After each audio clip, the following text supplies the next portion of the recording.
अस्सलाम वालेकुम। मुझे एक क्वेश्चन आया है कि सर मेरा बच्चा सीपी है यानी सेरिब्रल पाल्सी के साथ है, तो मुझे किस-किस डॉक्टर को उसे दिखाना है और मैं उसके घर में मैं उसके साथ क्या कर सकती हूँ?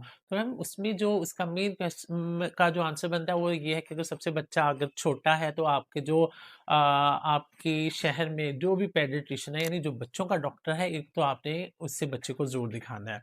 दूसरा, हमारे वहाँ आपको मिल जाएँगे पेडियाट्रिक न्यूरो फिजिशियन यानी बच्चों के दिमाग के डॉक्टर।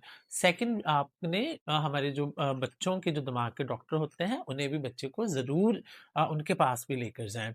थर्ड, हमें ऑर्थोपेडिक डॉक्टर यानी कि जो हड्डियों के डॉक्टर होते हैं, हमने उनसे भी अपना एक कनेक्शन रखना होता है। और फोर्थ में आ जाता है फिज़ियोथेरेपी, यानी बच्चों की फिज़ियोथेरेपी बहुत ज़्यादा ज़रूरी है। अब फिज़ियोथेरेपी देखिए, आप एक तो फिज़ियोथेरापिस्ट से जाके उसकी फिज़ियोथेरेपी ज़रूर करवाएँ और रेगुलर सेशन करवाएँ, और दूसरा आप फिज़ियोथेरेपी घर में भी ज़रूर करें। सो अगर हम इसकी घर की मैनेजमेंट देखें, तो उसमें एक तो अगर कोई मेडिसिन बच्चे की चल रही है, उसका आपने बहुत ज़्यादा ख़्याल रखना है, उनके डॉक्टर्स के फ़ॉलो-अप्स का आपने बहुत ज़्यादा ख़्याल रखना है, और तीसरा जो फिज़ियो है ना, वो आपने बच्चे की बिल्कुल रेगुलर रखनी है, और आपने फिज़ियोथेरेपी में किसी किस्म की कोई भी आपने कोताही नहीं करनी।